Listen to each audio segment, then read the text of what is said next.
Welcome to the Hoopercast, everybody. It's Friday, June 26th, and this is the Masters of the Universe episode. I keep calling it He-Man. I call it He-Man throughout the episode. I've called it He-Man in conversation. I've never called it Masters of the Universe except for just now because I don't pay attention when I read. We were hoping to have Toy Story ready for you all this week, and we don't have that review ready. So we are going to move up He-Man, which we talked about already, and we'll go ahead and release it. So hopefully next week we have Toy Story 5 for you all, and if not, we'll drop something else.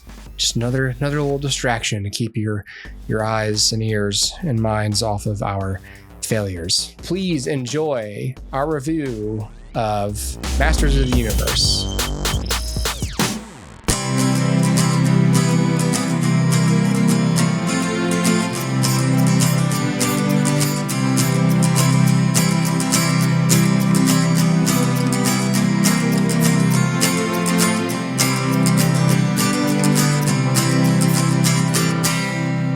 All right, Dustin, through circumstances, you saw Masters of the Universe.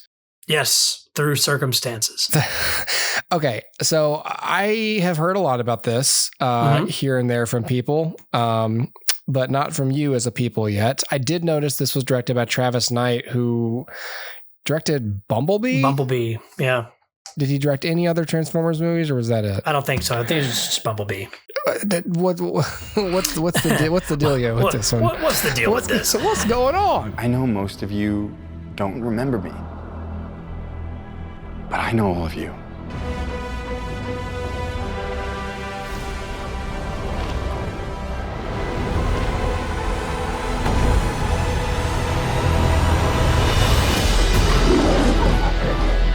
Even though I was stuck light years away on Earth,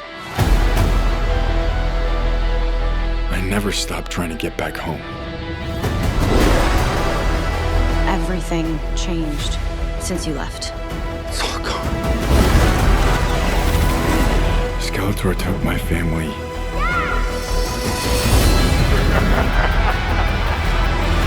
And he destroyed our world.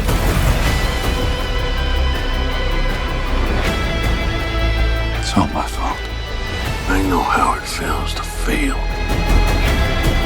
Take the sword. And when you fall, that's your chance to stand tall.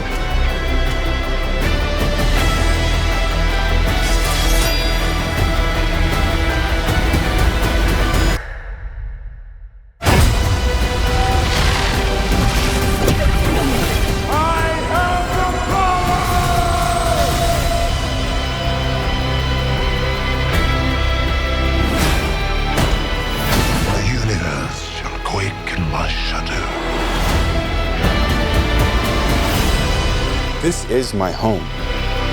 I'm gonna fight for it. But I can't do it without you. Somebody wants to brawl. I need every man, woman, or whatever that is.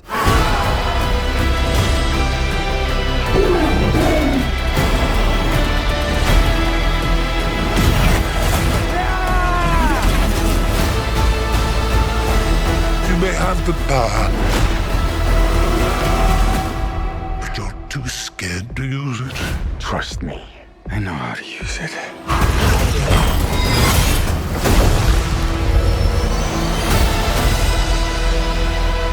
Yeah, so this is written by Chris Butler and Adam and Aaron Nee. So Chris Butler is the writer of some like animated things. Yeah, that's kind of where he comes from, like Paranorman, Kubo and the Two Strings, which was also directed by Travis Knight. Travis Knight produced Paranorman. Oh, okay, gotcha. Yeah. And then the Nee brothers, I think they worked on things like The Lost City. We talked about that on the show, didn't we? That was the Sandra Bullock, Channing Tatum thing. I forgot about this. I know. I totally forgot about that movie. They directed that. Wow. The Nee brothers, I guess, are writers. Are they brothers? I'm assuming they're brothers. They are brothers, yeah. Okay, there you go. It'd be strange if they weren't. Yeah, right. It's just a coincidence. Everyone thinks we're brothers. It's a common Nee. It's a common name. Nee. It's like Smith. Everybody has two of them.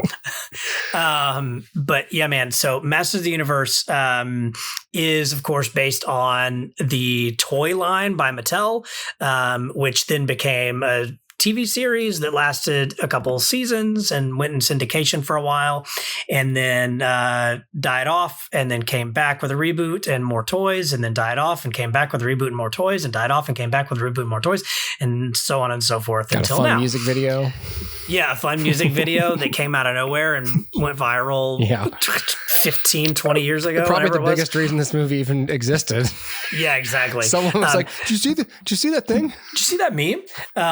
And by the way, this film knows it because that song is in this film. No. It totally is, dude. Oh boy, the Four Non Blondes song? Yeah, the Four Non Blondes. Wow. Yep. The story is, young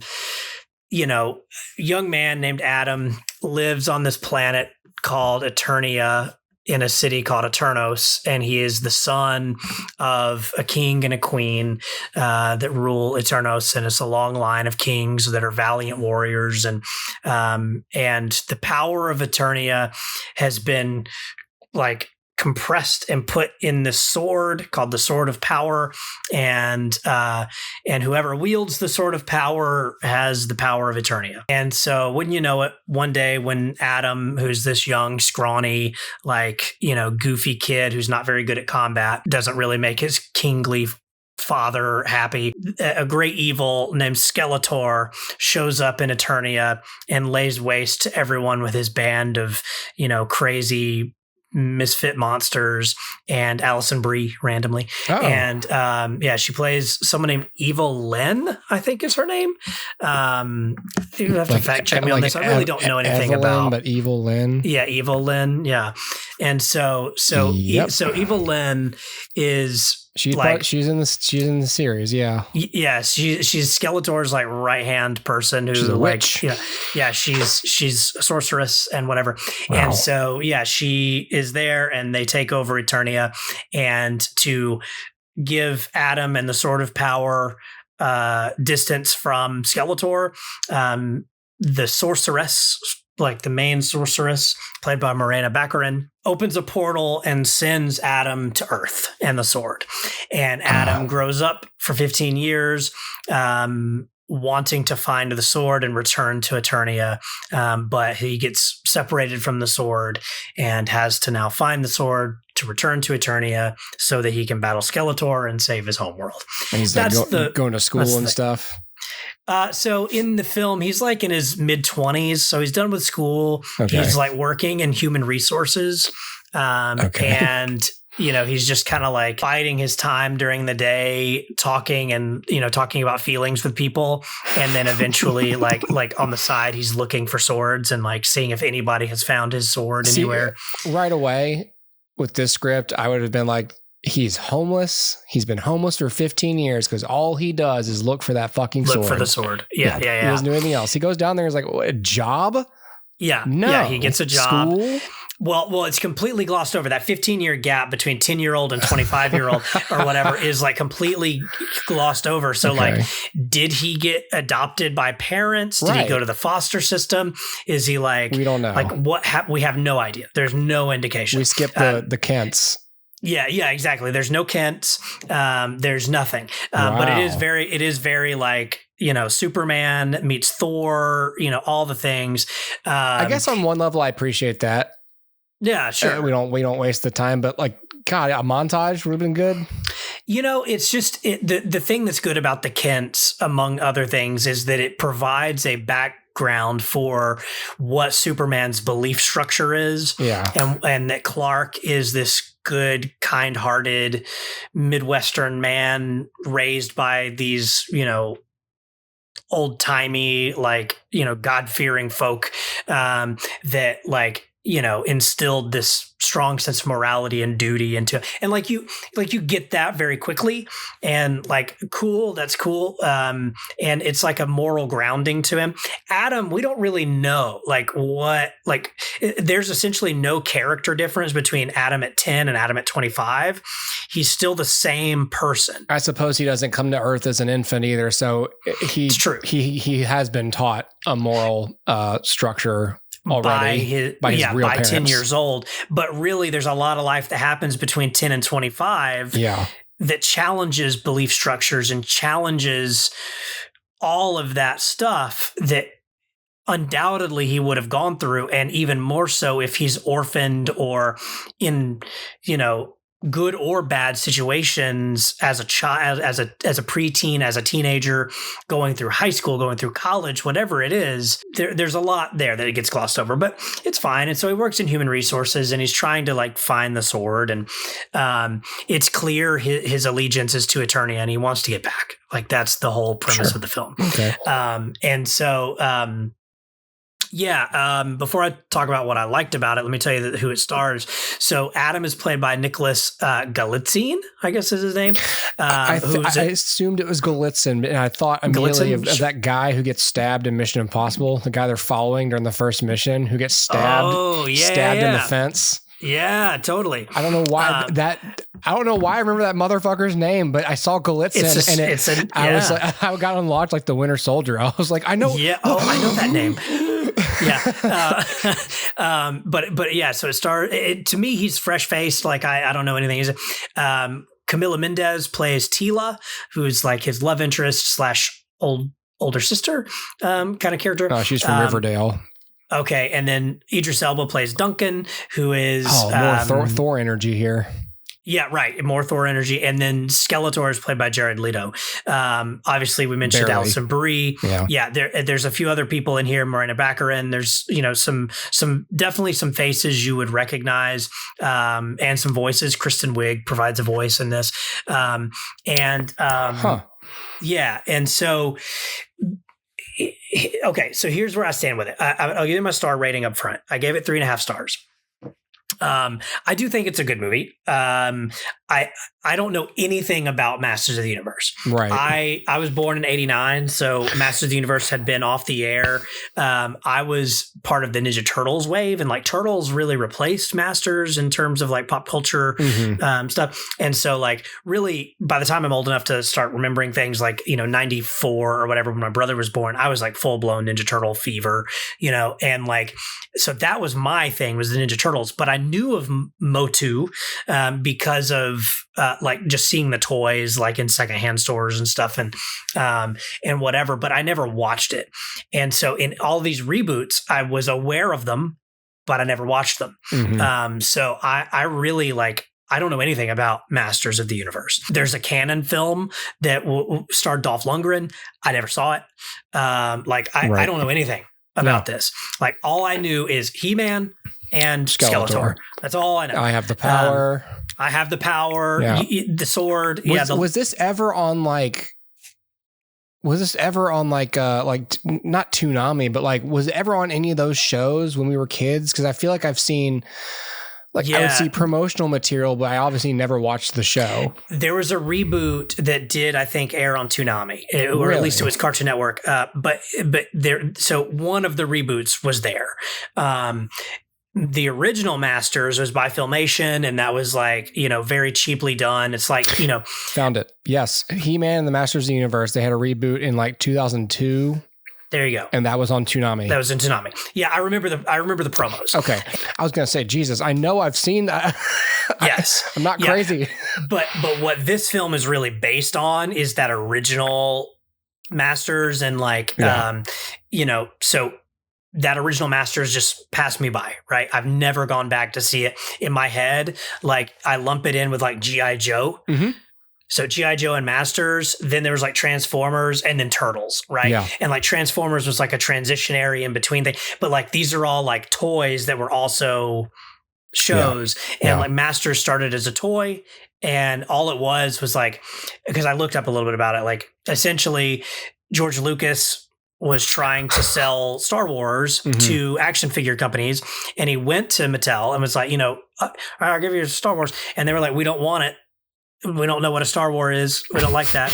And so they turned it down. And Kenner, the toy company Kenner, bought the Star Wars rights and became the biggest action figure manufacturer in the world because Star Wars took off like crazy. Right. And so Mattel is going, oh, crap. We got Barbie. We got Barbie. We got nothing else. Yeah. And so so they were like, what do we got? How do we appeal to these boys? And so they tasked one of their designers with like, design a thing for boys, design action figures, do it. Yeah. And he came up with this thing. It's like a barbarian with loincloth and Castle Grayskull and Skeletor. And that's all it was. And then it was just going to be like toys. And then Filmation was like the toys took off and Filmation was like, we'll make a series. And they did. And they made a spinoff and reboots. And so it's toys first. Yeah. As far as like this film, I thought it was a good film. Again, I don't know anything about it. So is it faithful? I don't really know. Right. From what I can tell, it is. Yeah. But it also has a little bit of like, it's a little bit embarrassed to be Masters of the Universe. And we've talked about this on this show before when it comes to superhero movies that are embarrassed to use superhero things. Don't do that. Right? Like obviously Christopher Nolan was going for a different approach with his movies. Yeah. But it is weird that like, if memory serves, they like never say Catwoman in The Dark Knight Rises, right? Like maybe they do. I can't remember. I don't think they do.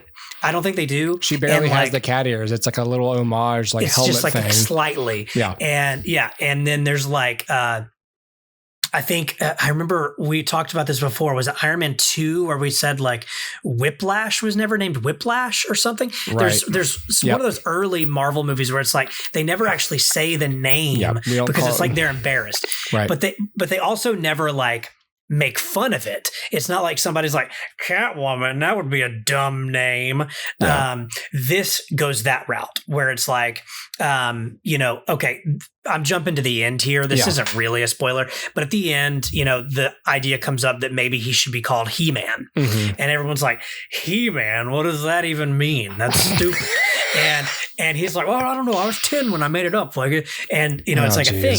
And I'm like, you don't have to be embarrassed. Like, just call him He-Man. Somewhere that toy designer is watching this movie, the guy who like created the character, and he's like 70. And he's like, it's not a stupid name. I was like 31 when I came up with it. Yeah, right. 10 years old. What am I, stupid?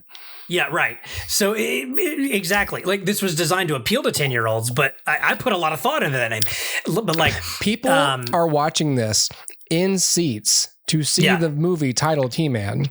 They don't think it's a dumb name. Well, not only that, but everyone who leaves the theater is going to go, hey, I like that part when He-Man did the thing. Yeah. They're saying it anyway. Yeah. It's the same thing with Dark Knight Rises. At the end of it, you're going, I like that part where Catwoman did the thing. That's what you're talking about. You're calling her it anyway. Yeah. Why be embarrassed about it? I get that like in real life, it would be weird to come up with like, I'm going to be He-Man. Yeah, sure. But this is a movie. It's a movie. You can do that. You also have Eternia and Eternos. Yeah. And there's a man who's a skeleton. Yeah, his name is Skeletor. And then there's also like... He was born and his parents went... I'm thinking Skeletor. Skeletor. Man, it's a strange thing that's accepted. But then there's also like all of the action figures like... evidently there's like Moss Man and there's like Ram Man and Fisto and like all these like things. And the movie says like they all have names like George, Ralph, whatever. But Adam, He-Man, when he was 10, didn't know their names, and he's on Earth, and he's like drawing pictures to try to remember, and he's naming them Ram Man and Moss Man. Fisto. And he comes back, and he's like, oh, you're Ram Man. I remember you from when I was a kid. And they're like, my name's not Ram Man. Yeah. And he's like, yeah, it is because you ram people. And like, it's a thing. And so they take the approach where it's like, he's naming, like essentially he named all these people when he was 10 because he didn't know their real name. I don't mind that. I don't mind it. I actually think that's kind of clever. Yeah. But it's when you start going too far at ridiculing it. So then there's like a big long, this happens like 8 times that they make fun of the name Fisto, as you can imagine. And they run this joke into the ground, but it doesn't like, that to me, that crosses the line into ridicule. You're now like ridiculing the thing. It would be the same as like you make a Ninja Turtles movie and everyone's like, the rat's name is Splinter. What is the kind of, I'm like, it just is, dude. Like, it just, that's the name. Like, stop. Don't make fun of it. You can come up with a conceit as to why they're called that. Stand behind it. But stand behind it. Just let it be. Cards you're dealt. Just let it be. Because here's the thing, what's going to happen is they're going to make Moss Man and Fisto action figures, and that's the name that's going to be on the package. Yes. So the kids, if all goes according to plan, the movie does well, kids love it. They go to Toys R Us doesn't exist anymore, but they go to Target or Amazon and search Masters of the Universe figures, and they buy one that says Moss Man. It's not going to say Jim, aka Moss Man. Hey, it's George. Yeah, it's just going to say Moss Man. So just own it, dude. Like, let it be. So when it crosses into ridiculing the thing, like even in the opening thing, they do, it's, obviously not Lord of the Rings where Galadriel's giving the big prologue of like, oh yeah, here's what happened, where the rings came from and whatever. Yeah. But in this, Adam gives like a little prologue and he's like, this is Eternia. All the power of Eternia is compressed into this sword. And he's like, it's called the Sword of Power. I know, that's the best they could come up with or whatever. And I'm like, okay, you're starting with the already, you're like justify, like, I know it's dumb. I know it's stupid, but that's what it's called. I'm like, just say it. Not if just you don't think it's stupid. Yeah, just say it's called the Sword You're of Power. You're the Prince of Eternia. Yeah, it's the Sword of Power. What kind of showmanship is that? Yeah, exactly. That'd be like if you were the president who, like an ambassador comes to you, president of the United States, and you're like, so this is the White House. I know, stupid, right? I know, it's white. Yeah. We couldn't come up with anything better. Yeah. Come on. We tried the presidential villa. Yeah. We tried Presidentaria. We tried everything. Nothing worked. Presidentros. We tried it all. We gave up. It was bedtime and we called it the White House. We called it the White House. I know. Why? It's stupid. I'm so because sorry. It's a house that's white. Are you impressed yet? Have I prostrated myself effectively for you? Do you Correct. like me? Yes. I pre-made fun of myself because I was afraid you were going to. But that's what this is, dude. Yeah. It's 100% like when there's like a 12-year-old who's like, in his awkward phase and he's like a little chubby. So he goes to school and it's like, I'm going to eat all the donuts, right? And he says that because he doesn't want anyone else to say it. Get in front of it. I'm going to get in front of it. I'm going to do it first and then take the power. But and like, as you know, all that does is give other people permission to make fun of you. It. Correct. It doesn't stop it. It does not. Yes. It does not empower you. No, don't do it. It doesn't. Don't do it. Don't do it. Just keep going, man. Yeah. The best thing to do when you're being made fun of is be like, yeah, it's cool though. So what? Yeah, it's whatever. What does he tell him, Big Daddy? Everyone I know pees in their pants. It's the coolest. It's the coolest. Really? Yeah. You ain't cool unless you pee in your pants. That's right. He doesn't tell him, hey, when you go into a room, just pee your pants right away and tell him just pee first. Point at yourself. Pee first. I peed, everybody. What you gonna do about that? So that's sort of the thing. And so I'm gonna use I didn't write notes, but I'm gonna use my Letterboxd review as like a guide post here. So what I wrote was like, this film, the script needs another pass. Mm-hmm. What I mean by that is, one,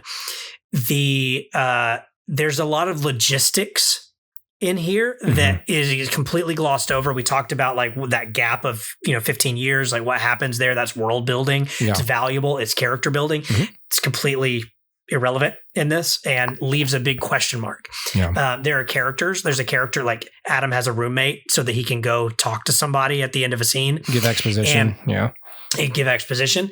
And this is a worthless character. He doesn't factor into the story at all. Great. So remove him. The structure even is a little bit weird. With a superhero origin, think like Batman Begins, think Iron Man, think Superman. In these stories, and I'm talking the 78 Superman, in these films, it usually takes a while for the main character to turn into the hero, Yeah. And they want to earn it. They also want to set up who the character is before the suit, before the costume, before the theatrics. It's also budget friendly. And so it's the reason why Christian Bale doesn't put on the actual bat suit until the midpoint of the film. Yeah. I literally think it's an hour into the movie. I think so. Pulls Flass out of the limo. And that's it. Yeah. That's the first time you see it. It's all coming. That's it. And then with like Superman the movie, you get like a solid hour of Krypton and Smallville before he ever goes to the fortress to put on and become Superman. And then, like Iron Man, you get that Mark I suit, but it takes another little bit before he suits up as Iron Man proper. Yeah. Yellow and gold. Yeah. The yellow and gold, that suit that we know, the scene where he flies over and the explosions behind him. Yeah. That's, that epic shot that it takes a minute. You got to earn it. Yeah. And in this, there's a weird thing because the premise of the film is I've lost the sword. I'm looking for the sword. Very quickly, the sword is found. Now, the sword does not give him the power immediately. Sure. So there's that. There's the waiting game of that. But the fun of going on an adventure to find the sword feels like the greater story. Rather than I found the sword at the beginning, now I got to figure out how to use it. Mm-hmm. Had I been writing this, it would have taken some big convincing for somebody to say, no, I think he should find the sword in Act 1, but not know how to use it until later. Because I would have said, he knows how to use it. I'm going to set that up so that the journey is I want to find it. Mm-hmm. And I got to find it before Skeletor does. That's your stakes. As it is, the stakes are I've got it. I got to protect it. They're both valid. I think I prefer my way. Because protecting it assumes then that the conflict has to come to him. Correct. There's not He's much. on defense. He's on defense the entire time. Yeah. And I'd rather have a character on active offense who's proactive. He's like taking ownership and going like, I'm going to go do a thing. Yeah. It's even better if like, I don't know where the sword is. I'm going to find it. And then we see Skeletor also trying to get it. Mm-hmm. And then Skeletor seems to be getting closer to it. Mm-hmm. There's more at stake there because we know what's going to happen if he gets it. That to me feels more earned. Plus, if the conceit of the film is that he's lost it for 15 years, it also feels strange that then he just finds it very quickly. Mm-hmm. And that's what happens. He's like been searching for 15 years, going on Reddit threads and trying to find like sword collectors. Did anybody find this sword? Don't know what it is. And then he gets like a random text message from a guy online and the guy's like, I found your sword. I'll give it to you for $300. Meet me at this place. It's like, okay, great. Okay. So he goes to the place and he proceeds to like, he calls and he's like, okay, how will I know it's you? And he's like, you'll know. And he like hangs up and he goes into the sword place. And this is played for comedy. He's like going to everybody going like, do you have my sword? Do you have my sword?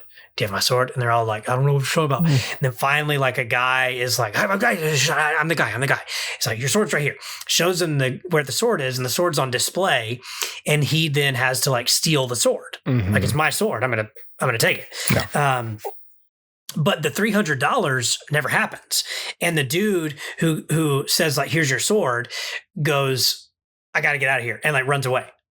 Because he doesn't own the sword. He just saw the sword. Okay. But he doesn't then charge him $300, even though he says he was going to. And so this feels like I'm nitpicking like this scene to death.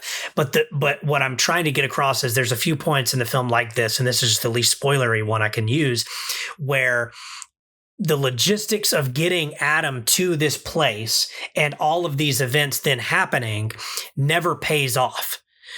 Okay, I've got your sword. Mm-hmm. I'll give it to you for $300. But the $300 never comes up. It's not a concern. It's not like Adam now has to try to go find $300. Like, I don't have $300 on me. Right. I got to go find it. I got to go to ATM. Oh, no. Now the ATM, there's a long line at the ATM and the sword's going to be gone by the time I get there. I got to be there by 12. All the things that you would think would happen, like none of that happens. It's like, I'll give it to you for $300. Cool. He goes, finds the guy. The guy's like, it's right there. And then just walks off. Never mind. I don't need $300. I'm not going to ask you for it. And it's just so that then he can try to steal it and a comedy bit ensues. Mm-hmm. So now I want to talk about the comedy. The film needs a punch up. Some of the comedy lands really well. Okay. Some of it does not. It's very uneven in that regard. And some of the comedy is comedy that makes no logistical sense. So now it's coupled with my previous critique, right? Where there's a moment where they find Idris Elba and he's like drunk and he's like down on his luck and they're like, they got to inspire him or whatever, like, rescue him. And he's like, whatever, but he's in prison. And so I'm like, but how did he get drunk in prison? You know what I mean? Like he's in toilet wine. Yeah, I guess. But like he's in prison. They throw Adam and Tila in prison with him, even though they know that they're all like potentially going to try to break out. Mm-hmm. And they throw them all in there together just so Idris Elba can play drunk and be funny. Uh-huh. But there's no reason for him to be drunk or funny. So logistically, there's no reason that they should throw all these people into the same cell. There's no logistical reason why he should be drunk. There's no logistical and like, whatever. They're like, you get drunk every night. And I'm like, but he's in jail? He's in prison? Like, is it like, this is an outdated reference, but like on the Andy Griffith show, Otis was like this character that would like get drunk and then like walk into the jail and grab the keys and let himself in and put himself in jail every night. And like Andy would be like, Otis is in there again. Is it that? Like he gets drunk and puts himself in jail every night? Like, I don't know. It logistically, I'm like, there's just no reason for any of this beyond the comedy bit. So even the comedy is sometimes funny, sometimes not funny. In this case, it's not funny and it makes no logistical sense. Yeah. So it's like pushing for its comedy in a way that doesn't feel organic or intuitive. And then you couple that with so much of the comedy coming from ridicule of the source material, the comedy now starts to feel mean-spirited. Yeah. And so it doesn't feel like an honest comedy. When it does, it works, but then there's all those elements that don't work. So the comedy needs a punch up. The script needs another pass, just logistically, structurally.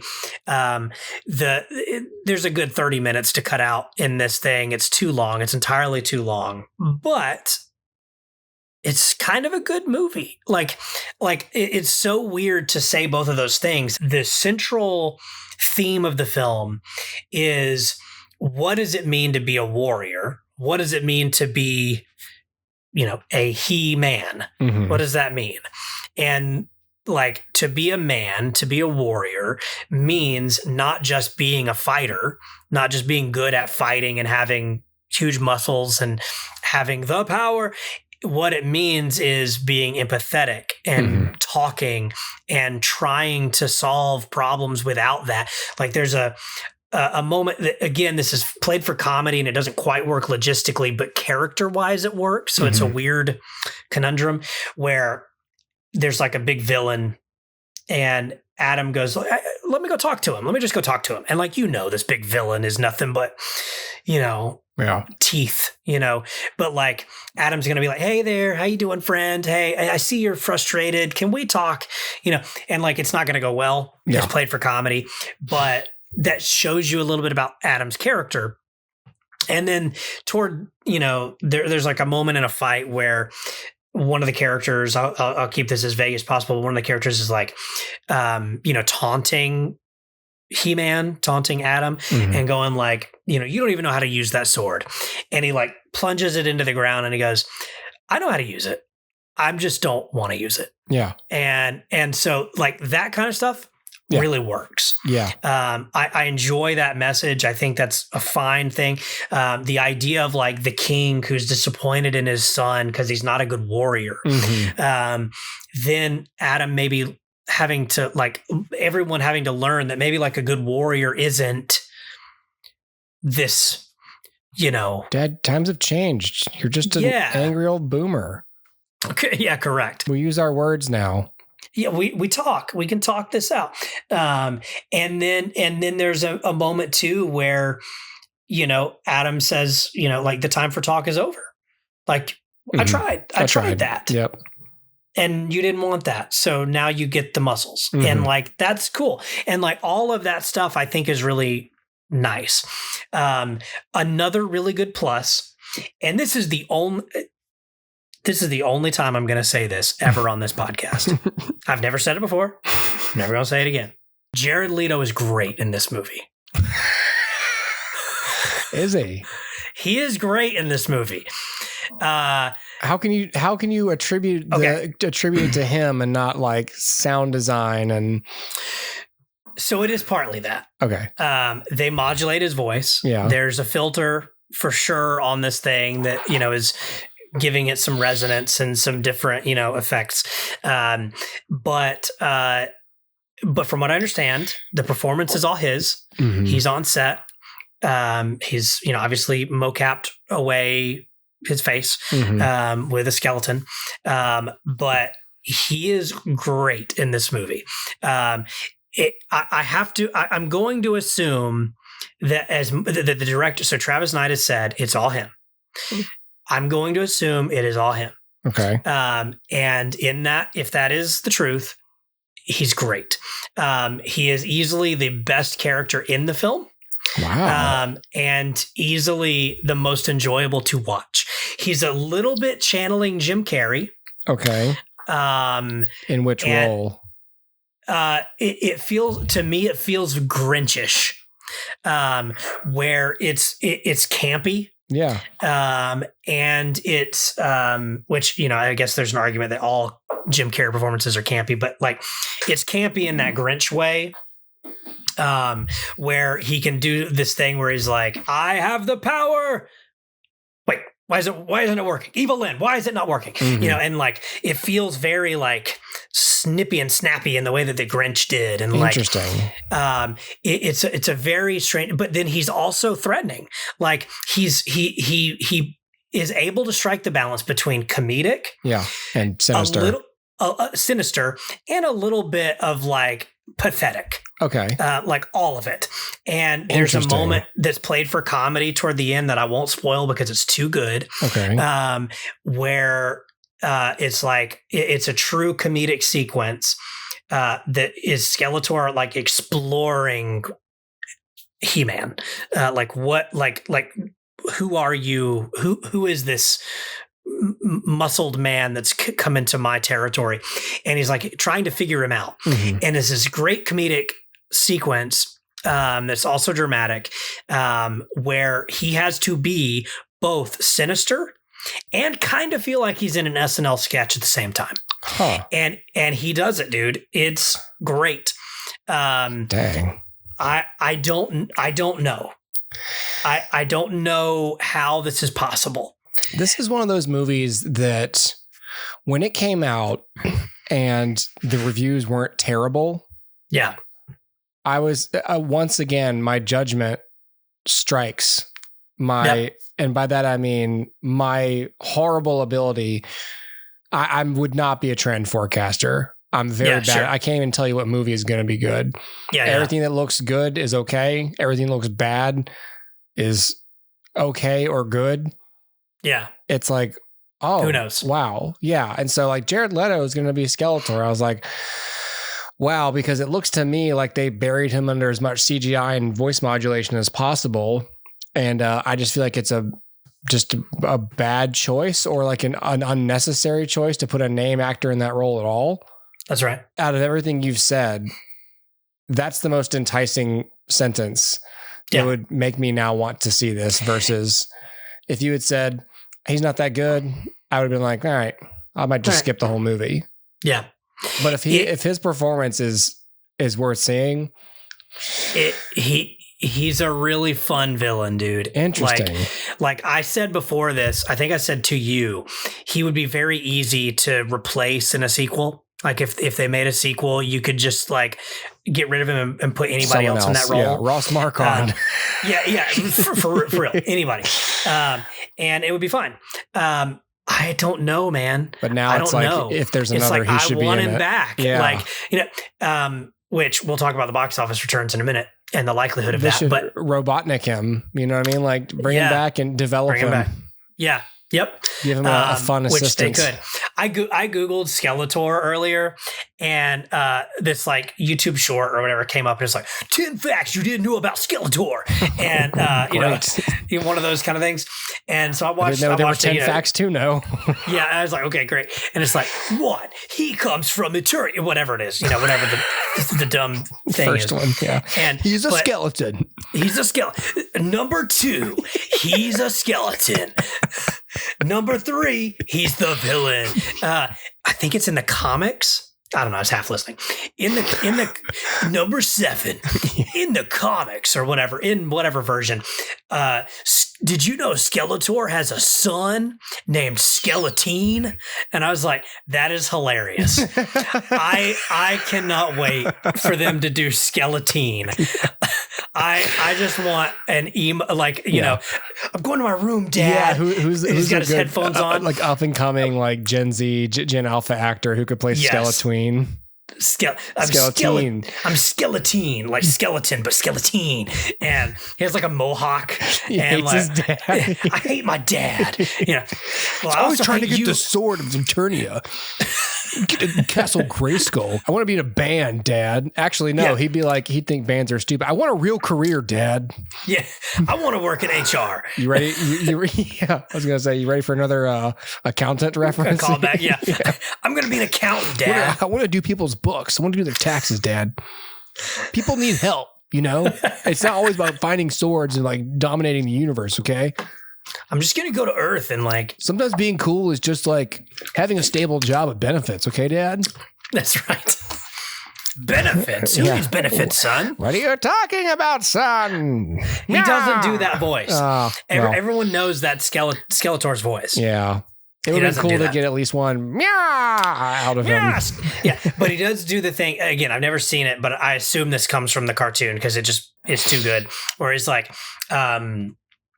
who is this muscular mimbo that came, or whatever, like alliteration and, whatever with his things like this blessed bag of bones that came into my, whatever it is, like, okay. You know what I'm saying? Like all of the alliteration feels very like 80s villain. My brigade of bozos that are, whatever it is. And it's like, okay, yeah, I got you. And like, I assume that came from that, but like, I don't know, dude. It works. I didn't love Alison Brie in the film, which is surprising because she's great. I think it was because I've seen Community. Mm-hmm. And it feels a little bit like she was like, I've seen them parody things on Community. Yeah. And it's just very easy for me to see her like camping this up in that way. Yeah. And so to me, it felt like I was watching Annie from Community in the role rather than watching Evelyn. Yeah. And then like some of the visual effects are not great. I don't know, man. There's a lot to like here. Good messages, some good performances, some good comedy, some not great comedy, but some good comedy. Jared Leto's great. I don't know, man. I think it's definitely worth seeing, and we got to talk about the box office. So this opened, so evidently it has like $170 to $200 million budget. Right. That's pretty high budget. Yeah. For a movie like this, you do want it to start a franchise, so you do want to put some money behind it, but at the same time, you can't put too much because honestly, this is an untested brand. I don't know that this brand appeals to anybody under 40. Sure. And maybe it does, but I just don't know.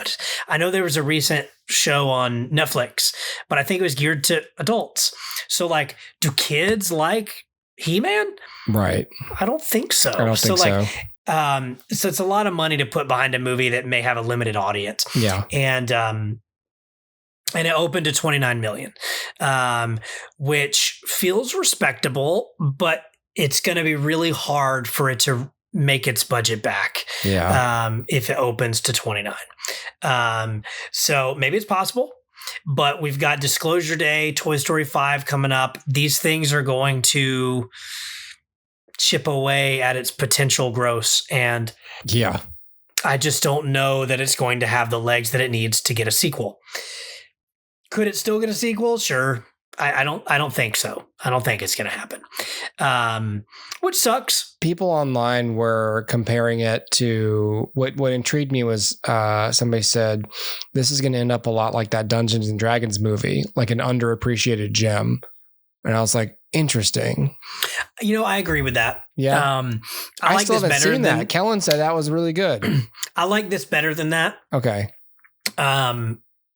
I don't know. Again, I don't know anything about Dungeons and Dragons. Right. So, I had no whatever with the source material there either. But I will say, like, I think this had more of like what I want. Yeah. Like out of a movie like this, which is, to some degree want your action figures together, but also with a little bit of heart, like a little bit of something to say. Yeah. And like, if we were to talk spoilers, like true spoilers, there's some moments that really bothered me. I don't feel like I even need to nitpick them. But there's a lot of moments that really worked. Did I get emotional? No. Did I feel things? Nah. But I know that the film was trying to do things and I had fun. Yeah. And like, I know that's become like Red Letter Media talks about this all the time. Like it's been such a dumb like phrase that people bring up in junkets all the time now. Like I had fun. This movie was fun. And like, what does that even mean? Right. Yeah. But I don't know. This movie was fun. Yeah. I had fun with it. I had fun watching it. Would I watch it again? Sure. Would I buy it on 4K? Yeah. Why not? Yeah, I'm probably not going to spend $40 on it. But rule number one is entertain the audience. Yeah, I thought it was fine. Again, if my biggest gripe is that you seem to criticize the audience too much, or the comedy was a little flat in some spots. That's not that bad. Yeah. It's not that bad, but like, yeah, I can overlook that for the good. Sure. Which is the, He-Man versus Skeletor stuff. Yeah. Which was great. And they had a good, it had a good message. It had a good timely, angle on masculinity, which is like the social utility of this movie is this is what we're trying to say. And that's actually like it's relevant and it's our contribution to the culture through our art. They did the thing. They took a big IP, they gave it a message that has nothing to do with He-Man. Yeah. And made a big budget studio film with it, Yeah, because I assume that Masters of the Universe has never been about like what does it mean to be a man? I think it's always been about like we have to defeat Skeletor. I have muscles. I can do that. Yeah. Okay. Cool. Maybe I'm wrong. I could be wrong. I don't know. Maybe I'm wrong. Sure. Maybe it is always about that. I don't know. Maybe my bar is just really low. Good job. Sure. Cool. But I think that's probably more this film's invention. Yeah. Like I have a hard time believing that like the Dolph Lundgren movie was about like empathy. Yeah. No, it was probably about beating up people in awesome a dark studio lot. Yeah. And like, we filmed this on a back lot at night at 3 a.m. Yeah. And Dolph Lundgren's just like pounding coffee to stay awake and like punching people. Yeah. Just hitting people. And that's all it was. But okay, whatever.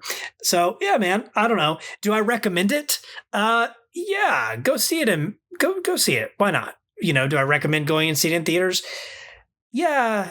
See it at matinee. See it at matinee. And undoubtedly it'll be on Amazon soon because it's an Amazon produced MGM film. Okay. So give it 4 months and it'll pop up on Amazon. 3 months, maybe. But don't skip it. It's fine. It's long. It's too long. Okay. It's like 2.5 hours. It's too long. Damn. But it's fine. It's He-Man.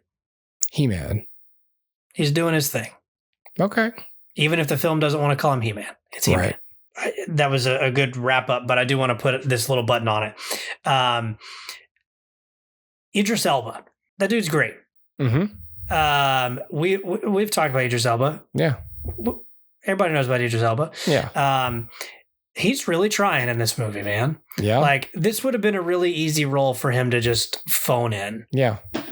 But I felt like he did a good job here. Yeah, they gave him some cringy stuff. Sure. But they also gave him some good stuff.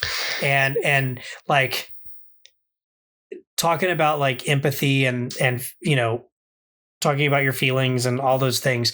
Like, he does a really good job at being two things: super buff and like cool, and you know, like you just want to be Idris Elba. Yeah. But also like he seems to have heart in a way that like Jason Statham does not. Right.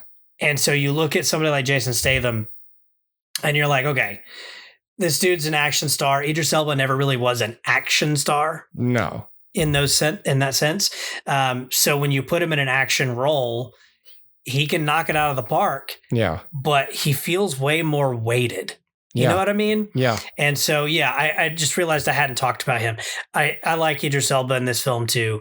So yeah, man, I don't know. It's fine. It's a good movie. Go, you know, it's not a waste of time. Okay. And if it got a sequel, I'd watch it. That's an endorsement enough for me.